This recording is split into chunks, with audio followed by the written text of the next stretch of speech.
Friends, learning by doing पे मैं प्रियंका आपका स्वागत करती हूँ। और जैसा कि हम बात कर रहे थे दोस्तों आपसे, वो कर रहे थे बिहार अध्यापक भर्ती 2023 में हिंदी के जो 75 क्वेश्चन हैं उसी में हमारा सामान्य हिंदी चल रहा है। सामान्य हिंदी में आज जो है क्लास नंबर 8 है। इसमें हमारा टॉपिक है वचन, जिसको इंग्लिश में कहते हैं नंबर। ठीक है, इसके बारे में हम चर्चा करने वाले हैं।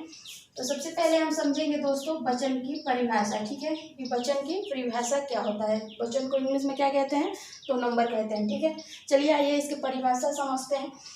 तो वचन का अभिप्राय संख्या से है, यानी परिवर्तन शब्दों के जिस रूप में उसकी संख्या मतलब एक या एक से ज़्यादा का बोध हो उसे हम वचन कहते हैं। और हिंदी में जो दोस्तों आपका संभवतः वचन जो होता है दो प्रकार के होते हैं। कितने प्रकार के, तो दो प्रकार के। कौन कौन से होते हैं, तो एक वचन और बहुवचन। एक वचन को इंग्लिश में क्या कहते हैं, इसको कहते हैं सिंगुलर। ठीक है, क्या कहते हैं, सिंगुलर। और बहुवचन को इंग्लिश में क्या कहते हैं, तो हम कहते हैं प्लूरल। ठीक है, अब इसमें हम बात करेंगे सबसे पहले दोस्तों आपसे, वो करेंगे एक वचन यानी सिंगुलर के बारे में। चलिए फटाफट इसका स्क्रीनशॉट ले लीजिए आप।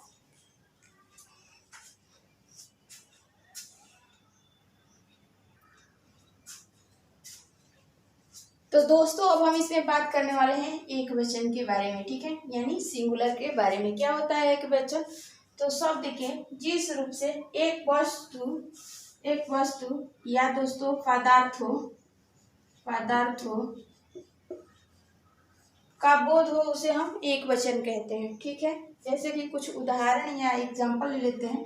आपके कलम हो गया, ठीक है, किताब हो गया, मेज हो गया, घोड़ा हो गया, बैल हो गया, राम हो गया, और बहुत सारी चीज़ें इसमें आती हैं एक वचन के अंतर्गत। ठीक है, तो एक वचन आपको अच्छे से समझ में आ गया होगा।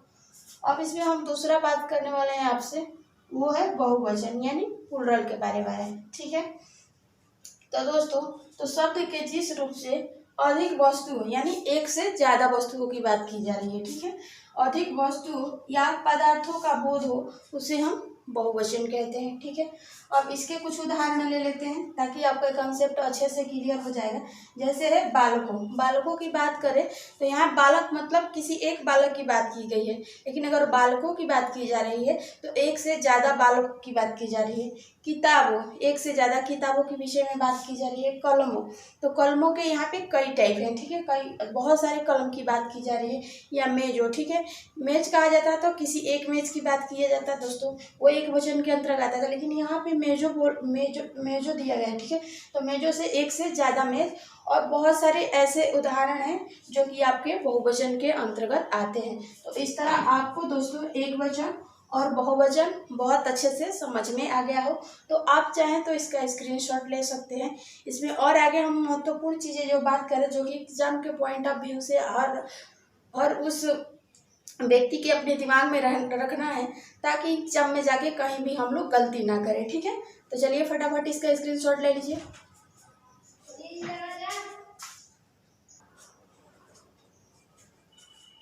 तो दोस्तों हम बात करने वाले हैं एक वचन और बहुवचन के कुछ महत्वपूर्ण नियम, जो कि संभवतः आपसे एग्जाम में शायद क्वेश्चन इस टॉपिक से बन सकता है। ठीक है, तो जैसा कि दोस्तों हमने लिख रखा है, जैसे कि कुछ आदरणीय व्यक्ति जो होते हैं उनके लिए हमेशा बहुवचन का प्रयोग किया जाता है। ठीक है, जैसे कुछ आदरणीय व्यक्ति जो होते हैं उनके लिए हम जो है हमेशा बहुवचन जो है का प्रयोग किया जाता है। जैसे दादाजी कल दिल्ली से आ रहे हैं, दिल्ली जा रहे हैं। ठीक है, ऐसे ही दूसरा एग्जाम्पल है दोस्तों आपके सामने कि राष्ट्रपति जो होता है भारत के प्रथम नागरिक है। ठीक है, तो ये पहला जो दोस्तों है वो आपको अच्छे से समझ में आ गया। क्या है यहाँ पहला, आदरणीय व्यक्ति जो होते हैं। ठीक है, जैसे कि महापुरुष जो होते हैं वो आ जाएंगे, जो आपसे उम्र में बड़े हैं वो सारे लोग आ जाएंगे। ठीक है, दूसरा है संबंध दर्शाने वाले कुछ संज्ञाएं एक वचन और बहुवचन एक समान रहती है। ठीक है, जैसे कि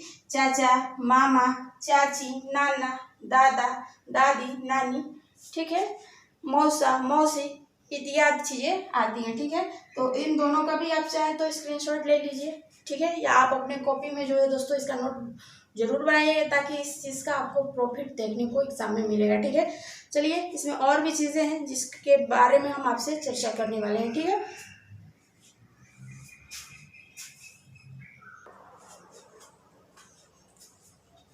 अब इसमें हम बात करने वाले हैं दोस्तों, जैसे कि द्रव्य सूचक संज्ञा जो होता है एक वचन में प्रयोग होता है। जैसे आपकी बात करें इसके उदाहरण के, तो वो हो जाएगा पानी, दूध हो जाएगा, घी हो गया, शहद हो जाएगा, दूध हो गया, या इसके अलावा इत्यादि चीज़ें जो लिक्विड फॉर्म में आती हैं वो सारी चीज़ें इसमें मेंशन हो जाएंगी। ठीक है दोस्तों, तो दूसरा हम इसमें बात करें, मतलब सॉरी अगला जो है इसमें हम बात करें महत्वपूर्ण टॉपिक, इस पे स्टार लगा लीजिए। ठीक है,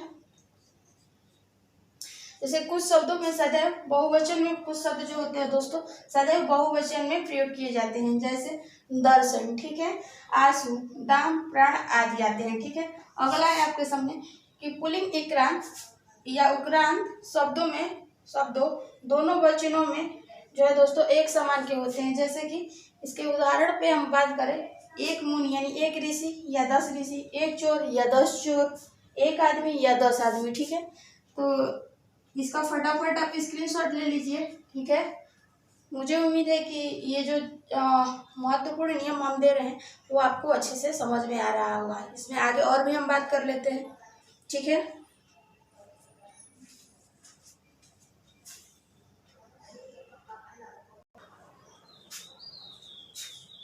आगे हम बात करेंगे दोस्तों आपसे, जैसे कि बड़कपन दिखाने के लिए कभी कभी वक्ता जो होता है अपने लिए मैं का प्रयोग करता है, मैं के स्थान पर हम का भी प्रयोग करता है। जैसे कि उदाहरण ले ले समझने के लिए, तो दोस्तों हमें याद नहीं कि हमने कभी आपको देखा हो। ठीक है, अगला है व्यवहार में तुम। ठीक है, व्यवहार में तुम के स्थान पर आपका भी प्रयोग करता है। जैसे कल आप बाजार गए थे, या कल आपको मैंने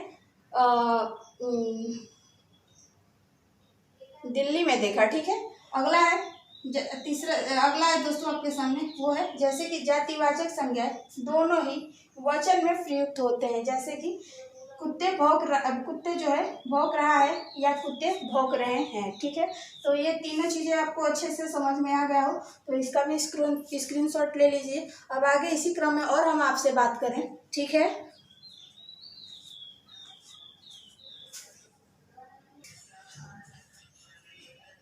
अब इसमें हम बात करने वाले हैं दोस्तों आपसे, जैसे कि धातुओं को बोध कराने वाले जातिवाचक संज्ञाएं एक वचन में प्रयुक्त होती हैं। जैसे कि मैं आपसे बात करूं इसके कुछ उदाहरण की, तो हीरा जो होता है दोस्तों महंगा होता है, या फिर और दूसरा उदाहरण की बात कर ले, हीरा के अलावा सोना भी जो होता है महंगा धातु होता है। और उसी की अपेक्षा हम दूसरी बात करें आपसे, तो जैसे कि चांदी बहुत सस्ता होता है। चांदी कैसा होता है, तो सस्ता होता है। ठीक है, तो ये चीज़ आपको अच्छे से समझ में आ गया होगा। ठीक है, अब हम बात करने वाले हैं आपसे दोस्तों कि हमेशा जो होता है दोस्तों एक वचन में प्रयोग होने वाले शब्द, जैसे कि वर्षा हो गया, पानी हो गया, दूध हो गया, आसमान हो गया, जनता हो गया, प्रजा हो गया, और इसके अलावा बहुत ऐसी सारी चीज़ें हैं जो एक वचन के अंतर्गत आती हैं। अब हम इसमें बात करेंगे आगे आपसे कि हमेशा जो होता है दोस्तों आपके बहुवचन में प्रयोग होने वाले कुछ शब्द, जैसे कि हस्ताक्षर, बाल, आंसू, रोम, दर्शन, प्राण, समाचार पत्र आपका हो जाएगा, मूल्य हो जाएगा, भाग्य हो जाएगा, लोग इत्यादि चीज़ें आती हैं। ठीक है, और इस तरह आपका जो है दोस्तों वचन जो है टॉपिक है वो फिनिश होता है। मुझे उम्मीद है कि आपको मेरी क्लास बहुत ज़्यादा पसंद है। अगर आपको मेरी वीडियो पसंद है तो वीडियो को लाइक, शेयर और चैनल को सब्सक्राइब जरूर करें। आप जिससे कनेक्टेड हो, जैसे आपके फ्रेंड्स, कलीग्स, या और भी लोग जो जिन्होंने अपना फॉर्म अप्लाई कर रखा है, उनके आप वीडियो शेयर करके उनको हमारे चैनल सब्सक्राइब करने के लिए बोले, ताकि इस कंटेंट का प्रॉफिट उनको भी मिल सके। ठीक है दोस्तों, फिर मिलेंगे नेक्स्ट वीडियो के साथ और ऐसे ही धमाकेदार वीडियो के साथ। तब तक के लिए धन्यवाद।